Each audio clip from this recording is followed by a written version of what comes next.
வணக்கம். நான் டாக்டர் தீபா லாலன். இன்னைக்கு நம்ம என்ன டாபிக் பத்தி டிஸ்கஸ் பண்ண போறோம் அப்படின்னு கேட்டிங்கன்னா, சனி பெயர்ச்சி பலன்கள் தாங்க பார்க்க போறோம். சனி பகவான் மார்ச் மாசம் 29ஆம் தேதி அப்ராக்ஸிமேட்லி 10 மணிக்கு மேல இரவு கும்ப ராசியிலிருந்து மீன ராசிக்கு பெயர்ச்சி ஆகுறாருங்க. இந்த கும்ப ராசியிலிருந்து மீன ராசிக்கு பெயர்ச்சி ஆகக்கூடிய சனியினால நெறைய ராசிகளுக்கு வந்து பார்த்தீங்கன்னா, அபரிவிதமான நற்பலன்கள் அப்படின்றது இருக்க தான் செய்யுது. மறக்கவும் முடியாது, மறுக்கவும் முடியாது, மறைக்கவும் முடியாது. என்ன அப்டின்னா, ஒரு சில ராசிகளுக்கு கண்டிப்பா ஒரு சில தீய பலன்கள், நெகட்டிவ் இம்பேக்ட்ஸ் அப்டின்றத ஏற்படுத்த தான் போறாரு. சனி பகவான் கிட்டேருந்து ஓடவும் முடியாது, ஒளியவும் முடியாது.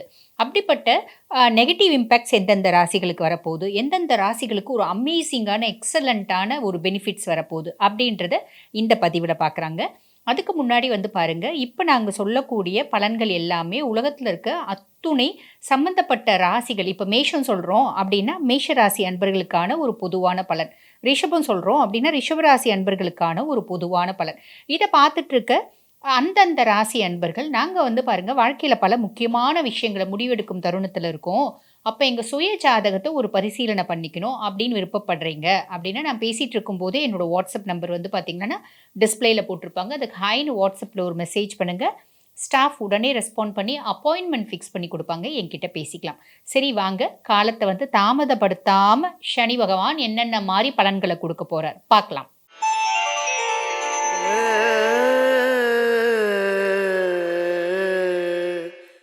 கன்னிராசி அன்பர்கள். கன்னிராசி அன்பர்கள பத்தி சொல்லணும் அப்படின்னு கேட்டீங்கன்னா, புதன் உச்சமாகக்கூடிய ராசி கன்னிராசி.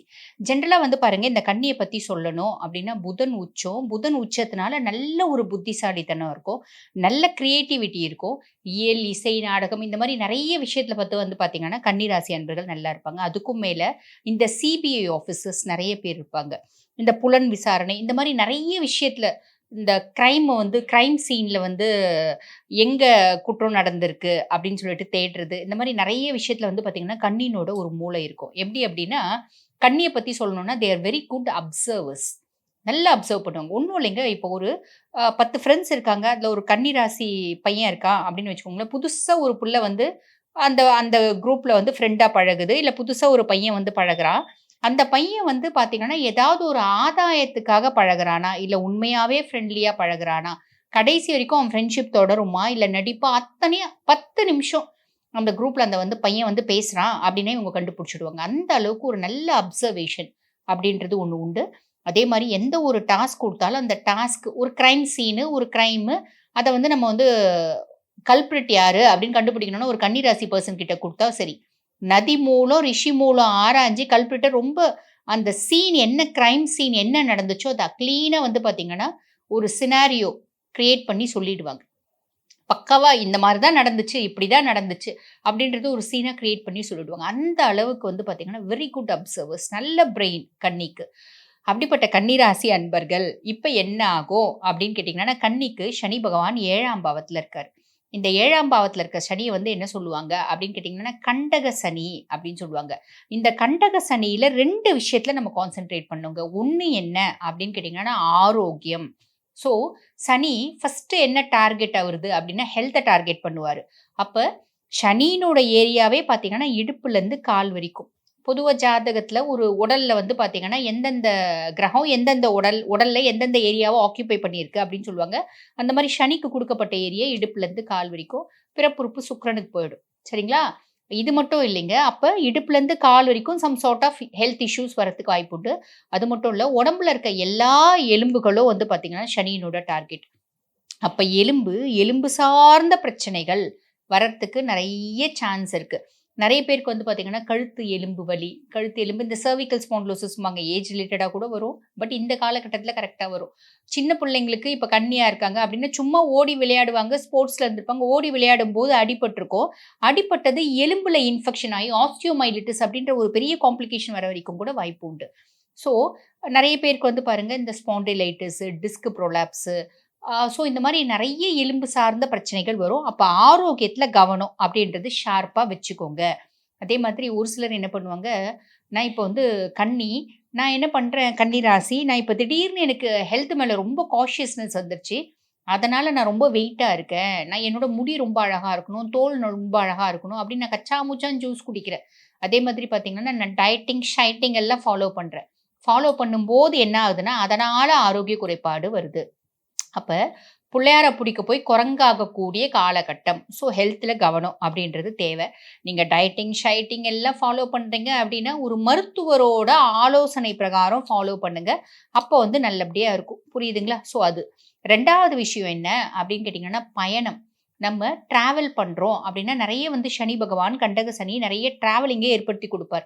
அது தொழில் சார்ந்த பயணமாவும் இருக்கலாம், குடும்பம் சார்ந்த பயணமாவும் இருக்கலாம், இல்ல சும்மா டூர் போறது, இல்ல ஃப்ரெண்ட்ஸோட என்ஜாய் பண்றது, இப்படி பயணம் போறீங்க அப்படின்னா, நீங்க என்னவோ கரெக்ட்டா போனா கூட ரோட்ல நெறைய இடியட்ஸ் இருக்காங்க பார்த்தீங்களா? நீங்க பாட்டுன்னு தேமேன்னு, சிவனேன்னு ஓரமா போறீங்க அப்படின்னா கூட, சம்மந்தமே இல்லாம ஒருத்தன் வண்டி ஓட்டின்னு தூங்கின்னு வந்து டபால்னு உங்க மேல இடிப்பான். அதனால உடல்ல குறைபாடுகள். கால் வந்து ஃப்ராக்சர் ஆவறது, ஒரு ராடு வைக்கிறது, ஆக்சிடென்ட் ஆவறது, அதனால வீட்ல முடங்கி இருக்கிறது, இந்த மாரி எல்லாம் வர வாய்ப்பு உண்டு. அப்ப இத அவாய்ட் பண்றதுக்கு என்ன பண்ணலாம் அப்படின்னா, வெளிய போவாம இருக்க முடியாதுல்ல. எங்கேயோ ஒண்ணு பிரயாணம், பயணம் அப்படின்றது போயின்னு தானே இருப்போம். அப்ப இத அவாய்ட் பண்றதுக்கு என்ன பண்ணணும் அப்படின்னு கேட்டீங்கன்னா, நம்ம ஈசனோட கோளறு பதிகம் அப்படின்னு ஒண்ணு இருக்கு. இந்த "வேயுறு தோழிபங்கன் விடமுண்ட கண்டன் மிகநல்ல வீணை தடவி" அப்படின்னு இருக்கும். அந்த மாரி அழகான தமிழ்ல ஈசனோட பதிகம் ஒண்ணு இருக்கு. கோளறு பதிகம் அப்படின்னு சொல்லுவாங்க. அந்த கோளறு பதிகத்த தினமுமே பாராயணம் பண்ணிட்டு, நம்ம வேலைய செய்யும்போது என்ன ஆகும் அப்படின்னு கேட்டீங்கன்னா, நாள்னால, கோள்னால, நட்சத்திரங்கள்னால, நல்லவர்கள்னால, கெட்டவர்கள்னால ஒருத்தவங்க நம்ம ஒரு ஒரு கஷ்டமா ஒரு மனசோட நம்மள பார்க்குறாங்க பார்த்தீங்களா? திருஷ்டி. அந்த ஒரு குரூர பார்வை, ஒரு வருத்தமான பார்வை, கஷ்டத்தோட நம்மகிட்ட இந்த மாரி ட்ரெஸ் இல்லையே! அப்படின்னு நம்ம போட்டுட்டு இருக்க ட்ரெஸ்ஸ ஒரு ஏக்கத்தோட பார்க்குற பார்வை, இது எல்லாமே திருஷ்டியா மாறும். இது அத்தனையும் பார்த்தீங்கன்னா, கோளறு பதிகம் பாராயணம் பண்ணும்போது காணாம போயிடுங்க. அதனால தான் இத வந்து கொலைக்கில என்ன சொல்லுவாங்க, இந்த கோளறு பதிகம் பாராயணத்த வந்து அப்படி என்ன சொல்லுவாங்க அப்படின்னீங்கன்னா, அதாவது நவக்கிரகங்கள் வாய்க்கட்டு மந்திரம் அப்படின்னு சொல்லுவாங்க. அது உண்மையாவே நவக்கிரகங்கள் வாய்க்கட்டு மந்திரம் கிடையாது. இது வந்து ஈசனோட மந்திரத்த நம்ம பாராயணம் பண்ணும்போது, நவக்கிரகங்கள் பசிஃபை ஆவாங்க. எல்லா கிரகங்களும் ஈசனுக்கு அடக்கம் தானே! ஈசன் கீழ தானே! அவன் கட்டளையிட அத வந்து ஒரு செய்றவங்க தானே, பூர்த்தி செய்றவங்க தானே கிரகங்கள் எல்லாம். ஸோ, ஈசனோட கட்டளைக்கு, ஈசனோட பாராயணத்துக்கு ஒரு அடிமையாகி நிப்பாங்க. அப்ப இத பாராயணம் பண்ணிட்டு போகும்போது, நம்மளுக்கு நெறைய வந்து பார்த்தீங்கன்னா கெடுதல் அப்படின்றது நடக்கிறதுக்கு வாய்ப்பு இல்ல அப்படின்னு சொல்லணும். அதுக்கு அடுத்து வந்து பாருங்க, நெறைய பேரு நெறைய கன்னி ராசி அன்பர்களுக்கு புதுசா லவ் வரும். அந்த லவ் வந்து பார்த்தீங்கன்னா, நம்மளுக்கு எந்த விதத்திலயும் ஈக்குவலா இருக்காது. எந்த விதத்திலயும் நம்மளுக்கு வந்து பார்த்தீங்கன்னா, அந்த லவ்னால திருப்தி, சந்தோஷம் இதெல்லாம் இருக்காது. அந்த லவ்னால தலகுனிவு, அசிங்கம் இந்த மாரியெல்லாம் நெறையத்துக்கு வாய்ப்பு உண்டு. அதே மாரி பாருங்க, நம்ம எங்கெல்லாம் கடன் கேட்டாலும் அங்கெல்லாம் கடன் கிடைச்சிடும். அந்த கடன வந்து பார்த்தீங்கன்னா, நிவர்த்தி பண்றதுக்கு நம்ம கொஞ்சம் கஷ்டம் அப்படின்றது படுவோம். அந்த கடன வந்து பார்த்தீங்கன்னா, கட்ட முடியாம நம்ம வருத்தம் அப்படின்றது நடக்கும். தடுமாற்றம் அப்படின்றது நடக்கும். அப்ப பெரிய லெவல்ல கடன் வாங்க வேண்டாம். கடனே வாங்காம நெறைய பேரால வந்து பார்த்தீங்கன்னா, வீடு, கார் எல்லாம் வச்சுட்டு இருக்க முடியாது. பெரிய லெவல்ல கடன் அப்படின்றது வேண்டாம். ஹஸ்பண்ட், ஒய்ஃப்குள்ள வந்து பார்த்தீங்கன்னா, ஓகே. ஆ அதாவது எப்படி அப்படின்னா, நீங்க 2 எதையுமே மறைக்கல. எல்லாத்தையுமே ஷேர் பண்ணிக்கிறீங்க. எல்லாமே விட்டு குடுத்து போறீங்க. அப்படின்னும்போது ஓகேவா இருக்கும். அப்படி இல்ல, நான் வந்து பார்த்தீங்கன்னா, நீ ஒண்ணு செஞ்சா நான் ஒண்ணு செய்வேன். நான் வந்து மிரர் இமேஜ் பொதுவா கன்னி அப்படிதான் மிரர் இமேஜ் தான். நான் வந்து நீ நல்லது செஞ்சா நான் நல்லது செய்வேன். நீ சிரிச்ச முன்னாடி நானும் சிரிப்பேன். நீ அழுதா நானும் அழுவேன். அந்த பாலிசி எல்லாம் ஃபாலோ பண்ணீங்க அப்படின்னா, ஃபேமிலில நெறைய கான்ஃப்ளிக்ட்ஸ் வர்றதுக்கு வாய்ப்பு உண்டு. விட்டு குடுத்தீங்க அப்படின்னா பிளஸ். ஸோ, உங்க ஃபேமிலில என்ன வரப்போது? அது உங்களோட பிஹேவியர பொறுத்து தான் இருக்கு அப்படின்னு சொல்லணும். அதுக்கு அடுத்து சனியினோட பார்வை. சனி பகவான் 1ஆம் பாவத்த பார்க்குறாரு. 1ஆம் பாவத்த சனி பார்க்கறதுனால என்ன ஆகும்? அப்படின்னா, ரொம்ப புத்திசாலியான கன்னி கிறுக்கு புடிக்கும். யார் ரொம்ப அவங்களுக்கு ஹெல்ப் பண்றாங்களோ, யார் ரொம்ப அந்யோன்யமானவங்களோ, யார் அவங்களோட பெஸ்ட் வெல் விஷர்ஸோ அவங்க கிட்ட பகச்சுப்பாங்க. அதே மாதிரி மந்தம் அப்படின்றது தட்டும். மந்தம் தட்டுறதுன்னா sluggishness both physically and mentally உடல் ரீதியாவும் மந்தம் தட்டும். அதே மாதிரி பார்த்தீங்கன்னா, மன ரீதியாவும் மந்த நிலை அப்படின்றது வரும். இது வந்து அதே மாரி கிறுக்குத்தனமா கொஞ்சம் பிஹேவ் பண்ணுவோம். அது வந்து பார்த்தீங்கன்னா, சனி பகவான் 1ஆம் பாவத்த பார்க்கறதுனால. சனி பகவான் 4ஆம் பாவத்த பார்க்குறாரு. சுக தாயார் ஸ்தானத்த பார்க்கறதுனால நம்ம வந்து பார்த்தீங்கன்னா, நம்மளோட கம்ஃபர்ட் ஜோன விட்டு ஓடி, ஓடி, ஓடி, ஓடி உழைக்கிற மாரி இருக்கும். அம்மானோட ஆரோக்கியத்தில குறைபாடு அப்படின்றது வரும். அதுக்கடுத்து சனி பகவான் 9ஆம் பாவத்த பாக்கியஸ்தானத்த பார்க்குறாரு. பாக்கியஸ்தானத்த சனி பார்க்கறதுனால, நம்மளுக்கு வந்து பார்த்தீங்கன்னா, நெறைய பாக்கியங்கள் வரத்துக்கு ஒரு சான்ஸ் இருக்கு. நெறைய ஆப்பர்ச்சுனிட்டி வரணும் அப்டின்னா 10 வரணும் அப்டின்னா 3 நாள் தான் வரும். அந்த 3 நாள்ல நம்மளுக்கு எது தேவை அப்டின்றத பக்காவா செலக்ட் பண்ணி அந்த விஷயத்த செஞ்சிடணும். அந்த ஆப்பர்ச்சுனிட்டிய மிஸ் பண்ணா திருப்பி வந்து சனி பகவான் நெறைய பாக்கியங்கள ஏற்படுத்தி குடுக்க மாட்டாரு. ஏன்னா கண்டக சனியா இருக்கிறதுனால, இந்த பாக்யாதி 9ஆம் பாவம் பாக்கியஸ்தானத்த பார்க்கறதுனால, நம்மளுக்கு வந்து பெருசா பாக்கியங்கள் அப்டின்றது இருக்காது, குறையும் அப்டின்னு சொல்ல வரேன். சரி. இப்ப குரு பகவான் 10ஆம் பாவம், ராகு 6, கேது 12ஆம் பாவம். ஆன் தி ஹோல் கன்னி எப்படி இருக்கு இந்த சனி பெயர்ச்சி அப்படின்னு சொன்னீங்கன்னா, ஓகே. ஆவரேஜ். ஜஸ்ட் ஆவரேஜ் அப்படின்னு சொல்லலாம்.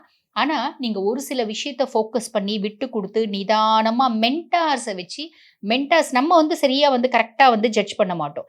இப்ப பொதுவா கன்னி வந்து பார்த்தீங்கன்னா, நல்ல நான் சொன்னேன் அந்த அளவுக்கு ஒரு அ வெரி குட் அப்சர்வர்ஸ் நல்ல புத்திசாலித்தனம் எல்லாம் இருக்கும்.